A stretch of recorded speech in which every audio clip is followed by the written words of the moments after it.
Voy a cerrar un micrófono un momento, por favor.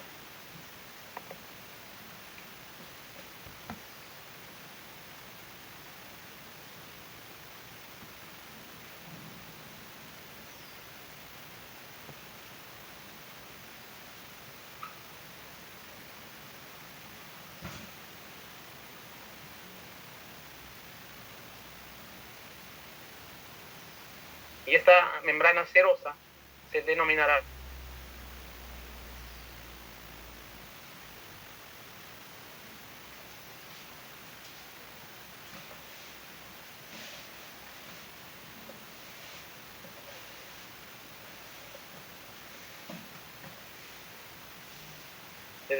una membrana serosa.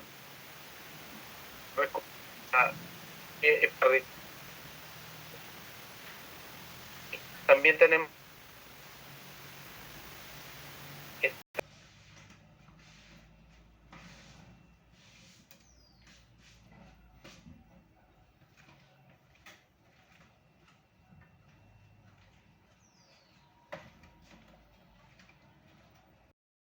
es real, solo que es en poca cantidad y entre ellos puede haber un desplazamiento adecuado por una producción de ese líquido pericárdico, que es normal.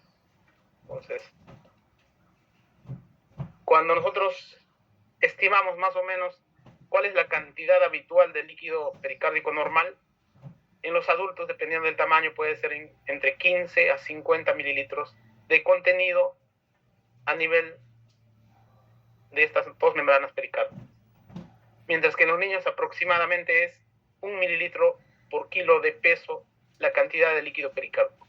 Esto es dinámico, la producción es dinámica, pero aproximadamente eso es la cantidad de líquido pericárdico normal. Entonces, algunas bibliografías consideran incluso como líquido pericárdico normal en general para adultos, sobre todo, 20 mililitros, algunos entre 15 y 50. Por tanto, recuerdo que la mejor ventana es la subcostal, como les digo. Entonces, para considerar derrame, ya no líquido normal, sino derrame pericárdico, en adultos será más de 50 mililitros de líquido a nivel de ese espacio pericárdico. Y en los niños, para considerar derrame, más de 1 mililitro por kilo de peso de líquido pericárdico. Eso es derrame, que no estamos hablando de taponamiento todavía. Otra manera de llamar al derrame también se dice efusión pericárdica. Entonces, esta es una ventana, en primer lugar, esto es lo que tienen que aprender sí o sí. Esto es un transductor convexo. Fíjense cómo hace el transductor convexo. Tenemos el hígado, tenemos una zona hiperecogénica que viene a ser el diafragma, y luego vamos buscando lo que es el pericardio. El pericardio debería ser así todo refringente, hiperecogénico, brillante. Vemos alrededor del corazón, acá vemos, sí, vemos pericardio, pero cuando vemos a la parte superior, no vemos esta zona brillante, por lo tanto tiene una efusión o un derrame pericárdico. Recuerden, adultos más de 50, niños más de 1 mililitro por kilo.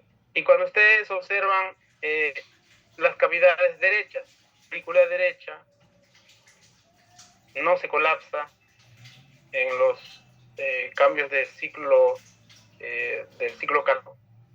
El corazón, de lo que es el ventrículo derecho, no se observa bien, pero tampoco hay colapso. Entonces, aparentemente este es una efusión pericárdica, o llamarlo así, una efusión pericárdica que no tiene mucha importancia en ese momento, no está causando taponamiento. Nos vamos a la otra imagen de manera similar. El transductor también es convexo. Acá observamos igual la zona de efusión pericárdica que no se ve tan bien, pero aparentemente no causa un colapso evidente, digamos, de las cavidades derechas. Cuando la imagen no es concluyente, tengo que hacer otras ventanas, no quedarme solamente con esa ventana subcostal. Pero vamos viendo la diferencia. Entonces, mucho va a depender la velocidad con el cual ese líquido pericárdico aumenta. Si es un aumento crónico de bastante tiempo, por ejemplo, pacientes con insuficiencia renal, pacientes con lupus, otro tipo de pacientes, con tuberculosis también podría ser, por más que tenga una buena cantidad de líquido, quizá no se encuentre taponamiento. Versus un trauma, por ejemplo, si un trauma agudo, lo que va a pasar es que en el trauma, obviamente es un cuadro agudo, el cual va a llenarse muy rápido y va a causar taponamiento. No depende tanto de la cantidad, sino la velocidad con la cual se instala ese derrame. Esa es la importancia, entonces. Mucho depende del contexto clínico, por eso.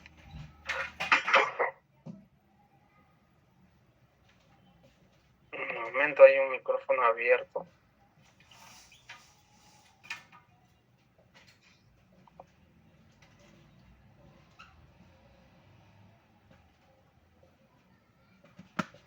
Entonces tenemos causas de derrame pericárdico en niños. Los que hacen cirugía cardíaca claramente saben que se podría presentar en un buen porcentaje, hasta en un 74% de las causas de derrame pericárdico en niños es postcirugía cardíaca. Otra cantidad importante son las infecciosas, hasta un 60%. Por lo tanto, si uno sospecha un cuadro no necesariamente tipo pericarditis, sino una neumonía o cualquier otro cuadro de shock séptico, etcétera, y uno no le encuentra claramente por qué está taquicárdico, ya de hecho hace rato debía haber visto el corazón. Entonces, recuerden, la más frecuente, postcirugía cardíaca, las infecciosas hasta un 60%, pero también hay otras causas, como es frecuente en los pacientes oncológicos, 39% de causa de derrame. Esto es sobre todo de los pacientes los que hacen cirugía cardíaca, cómo se va presentando, no necesariamente en los primeros días. Y observen en este trabajo niños de 3 kilos, 14 kilos, 2 kilos, 6, 22 kilos y diferentes diagnósticos, como pueden ver. ¿En qué momento se presentó el taponamiento?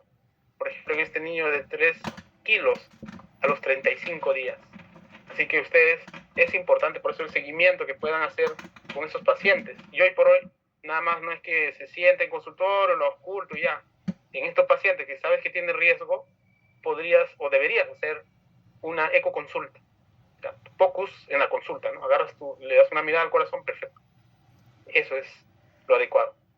En este niño, por ejemplo, de 14 kilos, al día 11 es donde presenta el taponamiento, y así fíjense, incluso al día 25.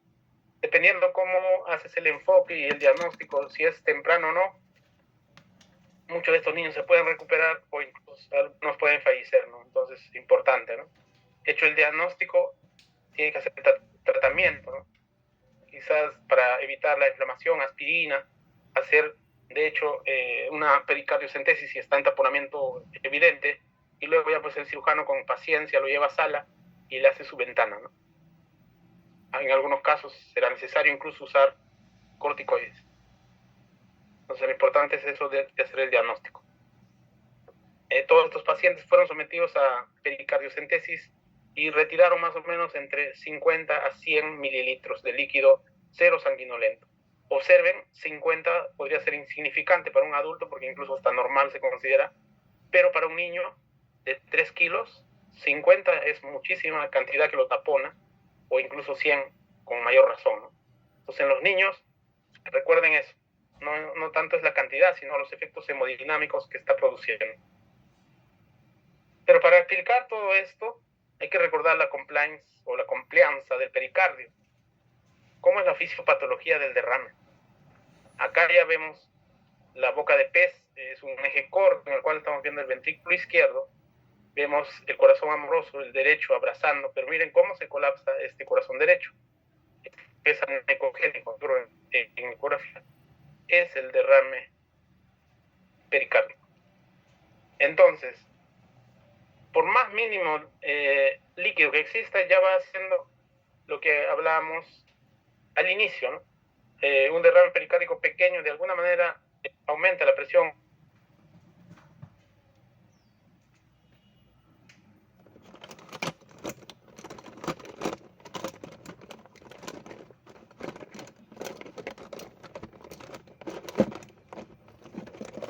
Hay cambios mínimos hemodinámicos. Quizá uno de los marcadores generales sería la taquicardia. La hipotensión va a ser tardía en los niños, como saben. La taquicardia, y luego de eso ya incluso puede haber algunos cambios en el QRS.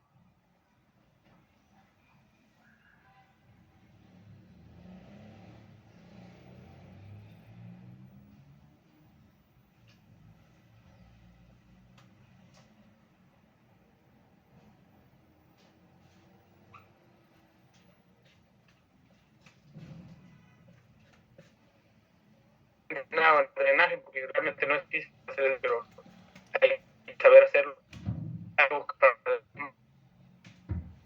Sería necesario que este pueda ser abordado de manera oportuna, porque si no, a las 3 de la mañana te va a sorprender el taponamiento que cuenta. Y si usted no hizo lo anterior,